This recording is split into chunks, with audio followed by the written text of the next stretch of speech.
Na Prever FM, você começa o dia bem informado. Pois ele já chegou, já está aqui. Como vai, Rodrigo? Tudo bom? Bom dia. Rodrigo Ellen, Gibim. bom dia. Bom dia. Rodrigo Gibim, vamos falar sobre lesões de joelho. Quem nunca, né? O Marcião aqui tá baleado com esse joelho nunca, aqui. eu todo dia. E você sabe que quando a gente tratou com o Rodrigo a respeito desse tema, né? A gente conversou com algumas pessoas e realmente lesão no joelho, eu acho que o joelho devia ser um pouquinho melhor elaborado, né? Porque, gente, dependendo não, a maioria dos esportes, você tem problema no joelho. Se você joga futebol principalmente e tal. Mas o Rodrigo já me falou aqui, já em entrevistas anteriores, ele já falou que você cuidar do joelho evoluiu bastante. Com certeza. Né? E a musculação entra nessa história. Rodrigo, bom dia, satisfação em tê-lo aqui mais uma vez. Viu? Bom dia. Bom, antes de mais nada, eu vou começar com um gancho de vocês aqui, de programação cultural, né? Energias Renovadas. Acabei de voltar de Curitiba. Tava no show do Bruno Mars. E como o nosso propósito é falar de saúde, né? Eu acho que sempre viagem, investimento, estar com pessoas que nos faz bem, né? Que a gente ama, que é junto. Enfim, sempre é um investimento em saúde, né? Não tenho dúvida. Então, energias renovadas pra gente falar desse tema desafiador que é o joelho. E já digo de antemão, é muito elaborado. Esse que é o problema. O joelho já é muito elaborado. Eu já tinha ideia de pergunta, agora você me deu mais umas duas, pelo menos. Ele já é muito elaborado, né? Então é uma articulação complexa, né? Ela tem vários arcabouços, digamos assim, várias camadas. As estruturas principais são essas que a gente sabe que sofrem lesão, os ligamentos, os meniscos, né? A cartilagem da articulação e a superfície do osso em si, né? Realmente, assim, eu vou invadir aqui um pouquinho a área ortopédica, né? Obviamente, existem os especialistas em joelho, mas como é uma demanda muito importante e significativa na prática do exercício físico, de uma maneira geral, como você levantou, Márcio, é óbvio que é do dia a dia do médico do esporte também. Né? Então a gente pode falar um pouquinho com propriedade aí de algumas queixas dentro do contexto da prática do exercício físico.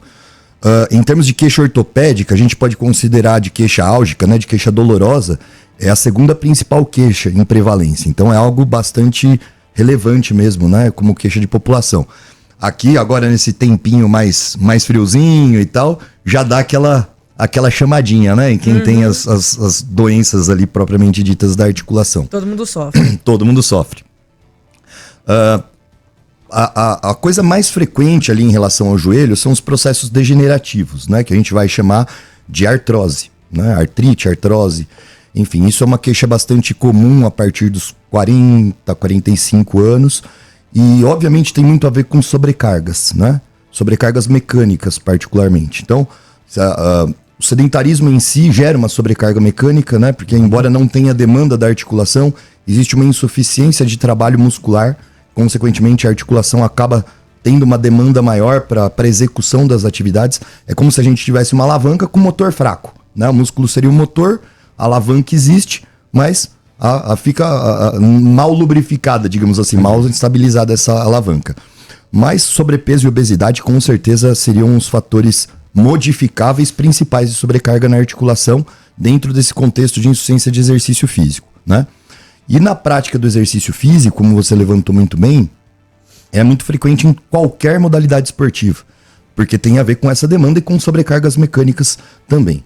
Particularmente naquelas modalidades que tem desaceleração, né, frenagem, por exemplo, salto, basquete, vôlei, atletismo, handball, né, no futebol por mudança de direção, né? Então boa parte das lesões de joelho relacionadas ao futebol, elas têm a ver com o movimento de entorse, como se fosse a torção mesmo, né?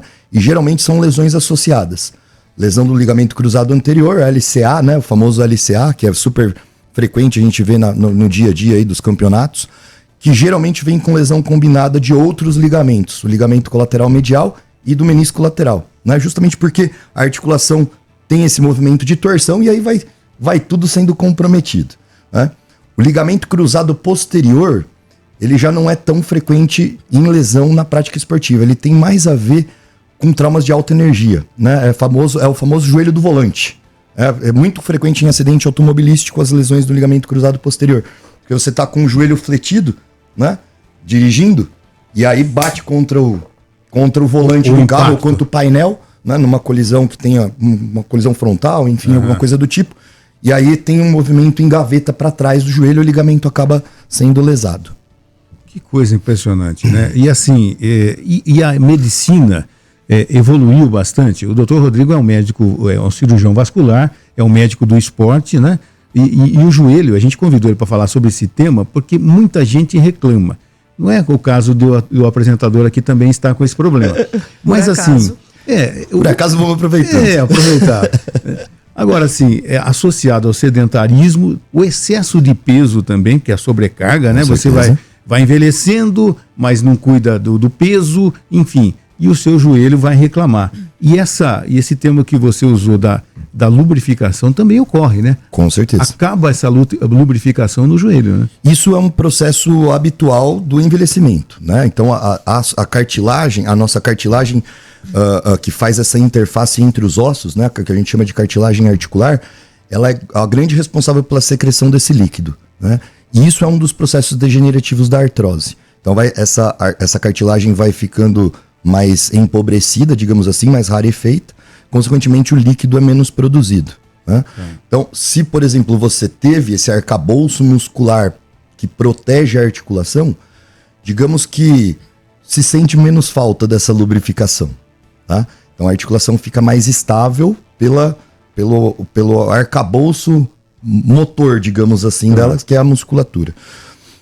Em termos de como evitar esse tipo de lesão, né? Como evitar essas demandas de sobrecarga na articulação do joelho. Hoje, a gente sabe que uma coisa bastante agressiva, digamos assim, para a articulação do joelho é a especialização esportiva. Então, por exemplo, o cara que corre só corre, o cara que joga bola só joga bola. Você pode ver que, embora ainda seja frequente, pela própria característica, pelas coisas específicas do futebol, diminuiu bastante até as lesões de joelho perto do que foi no ano passado. Verdade. E se a gente pegar, principalmente no futebol amador, pegar o boleiro aí de várzea, o boleiro ali, não tem um que não tenha lesão de joelho, até processo degenerativo. O cara pode nem ter tido lesão ligamentar ou meniscal, mas tem algum grau de artrose, né? Então é muito comum a gente ver os boleiros lá de antigamente, eles terem o joelho meio a perna meio torta assim, né? Que é o joelho em valgo, né? E desculpa, em varo. Então, isso já é um desbalanço muscular para compensar essa falta de arcabouço, de lubrificação articular do processo degenerativo da artrose. Então, hoje, com a inserção da musculação, por isso que eu gosto de reforçar sempre, musculação não é esporte, não é modalidade. Musculação é meio de treinamento, ela é aplicável a qualquer modalidade esportiva. Então, óbvio, se o privilégio do cara é o futebol, a musculação não pode ocupar um tempo gigantesco, ele tem que ter o treino específico do futebol, o treino das capacidades que vão ser desenvolvidas no futebol. Mas ele precisa desse fortalecimento muscular, assim como no ciclismo, assim como na corrida, né? Eu preciso ter esse trabalho muscular para a articulação ser menos demandada e, enfim, ter um grande equilíbrio. Nessas questões de força mecânica, os desvios posturais, os desvios de pisada, né? Os desvios anatômicos que podem acontecer, eles também sobrecarregam a articulação do joelho.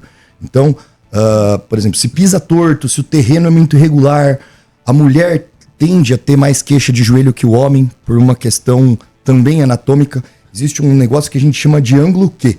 O que é isso? A mulher tende, por prepará-la, né, para o canal de parto, tende a ter o quadril um pouco mais largo, a pelve um pouco mais larga.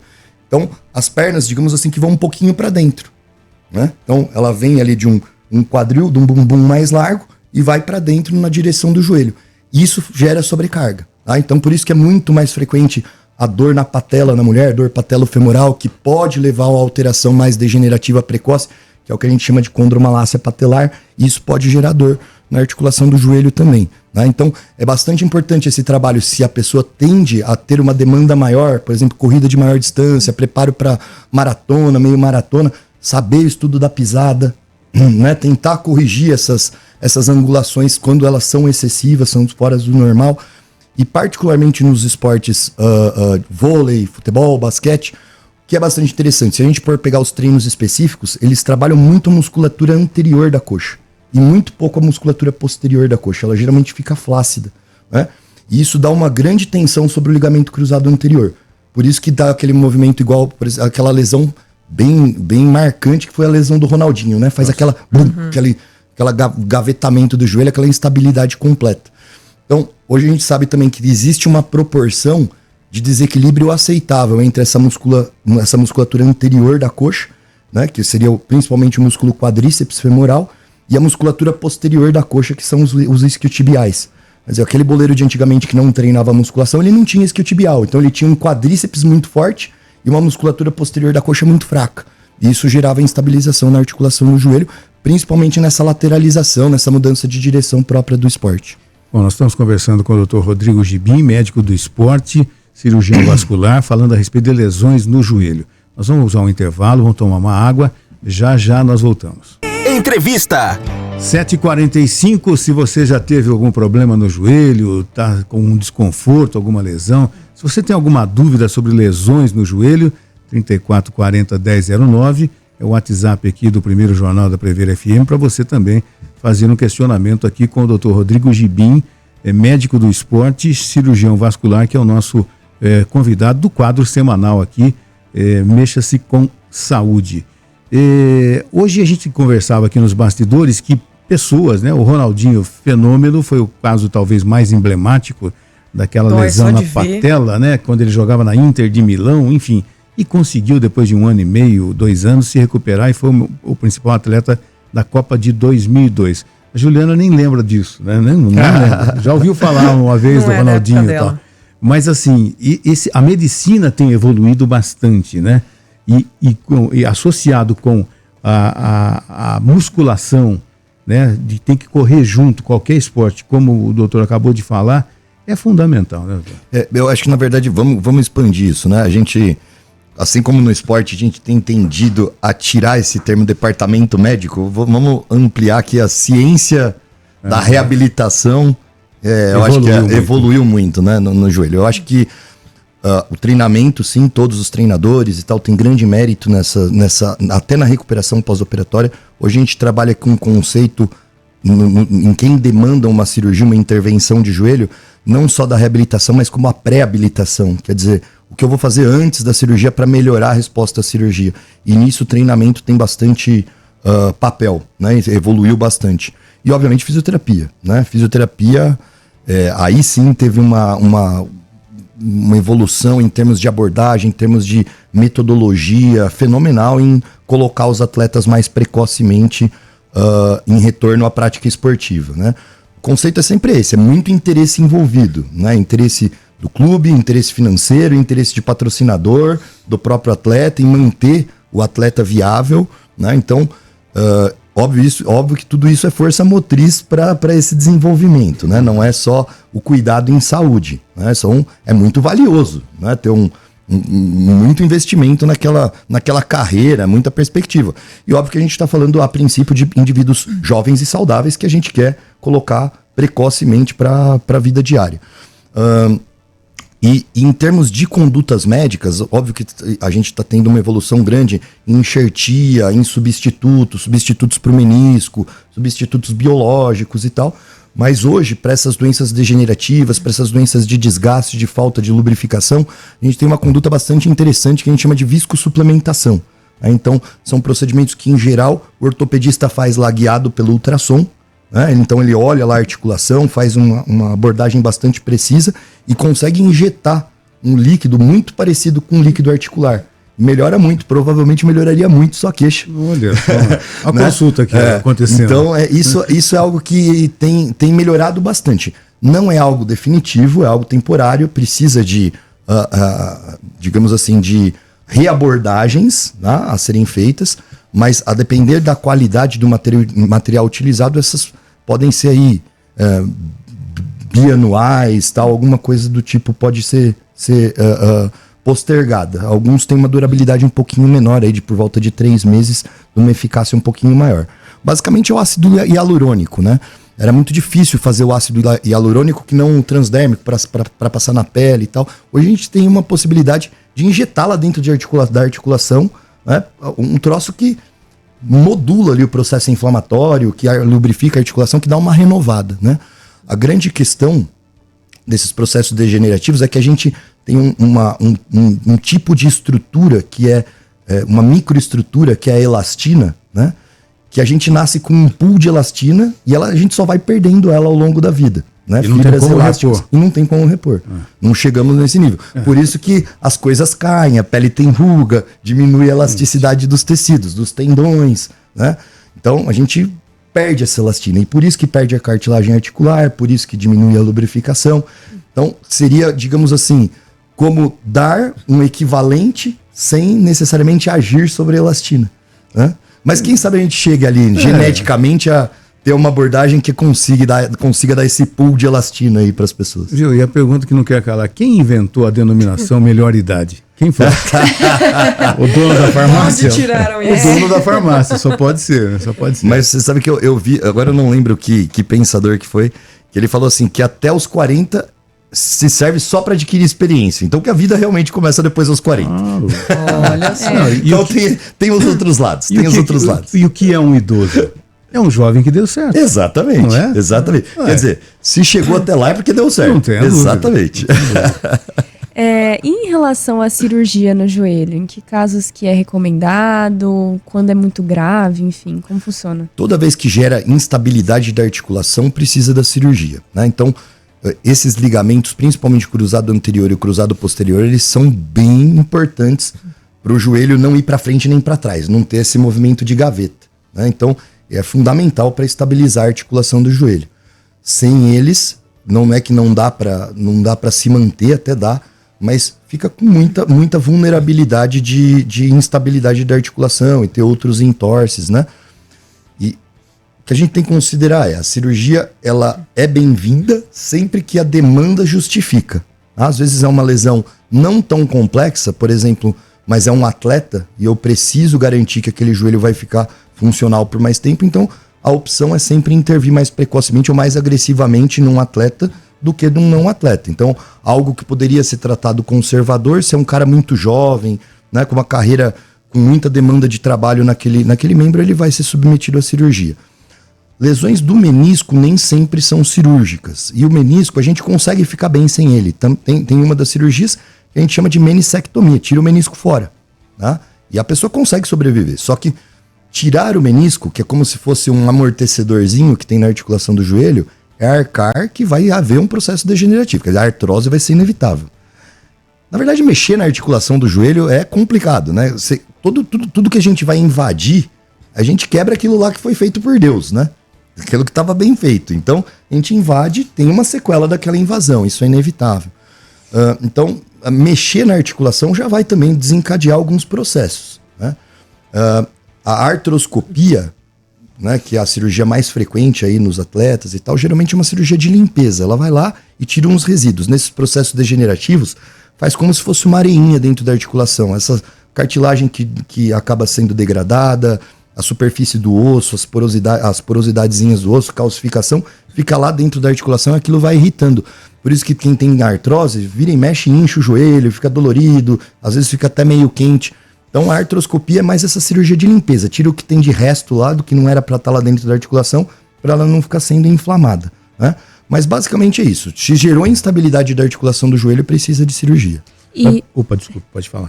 Você tinha falado da importância da musculação, mas quais exercícios, como fortalece o joelho? Era em cima disso que eu ia fazer a pergunta. Assim, sabendo que, inevitavelmente, você vai ter um problema, até pelo passar do tempo e tudo mais, a idade chegando e tal, existe alguma maneira de você se fortalecer desde a juventude, né? De repente um exercício específico que sempre vai estar o seu joelho fortalecido, mesmo que você seja só aquele atleta de final de semana? E é muito comum, às vezes, o atleta de final de semana, que é condenável, a gente já tratou desse tema aqui, né?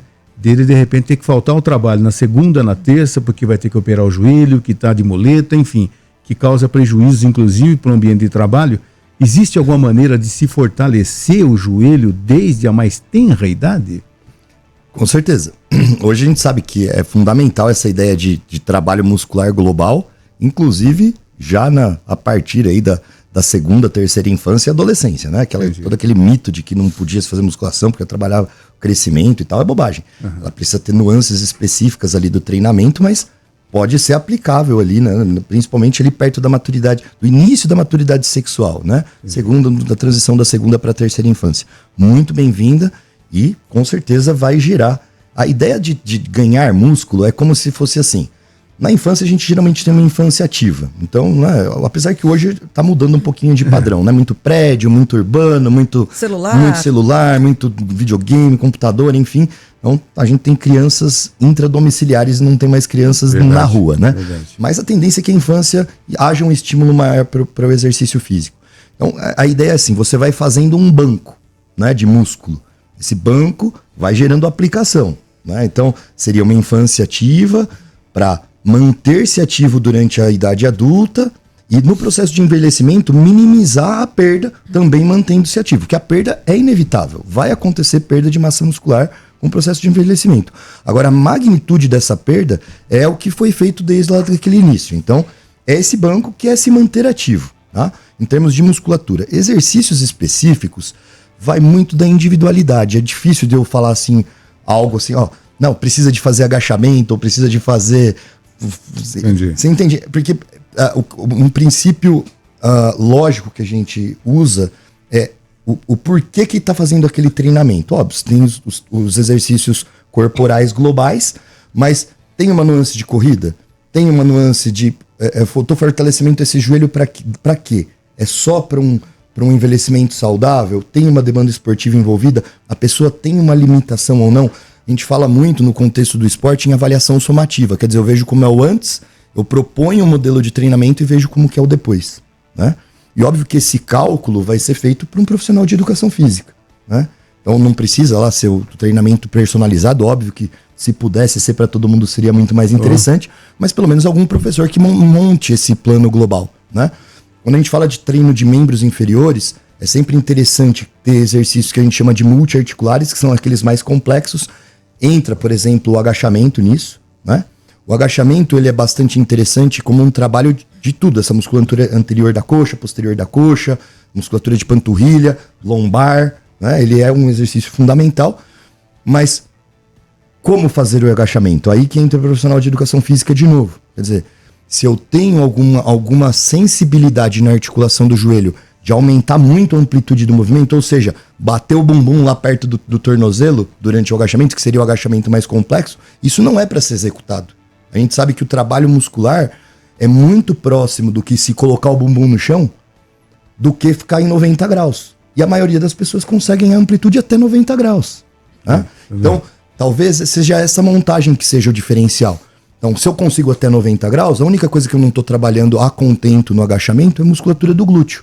Então depois eu faço um treino específico para o glúteo. E aí entra a questão da individualidade. Quer dizer, para quem que eu estou propondo aquele exercício, entende? Então os multiarticulares sim, mas eu também tenho que isolar, né? Se eu tenho alguma questão, a gente também divide os exercícios em cadeia cinemática aberta e fechada. Por exemplo, se eu estou fazendo uma cadeira, eu não tenho um ponto de apoio no meu pé. Uma cadeira flexora, uma cadeira extensora. O pé fica flutuando, tá?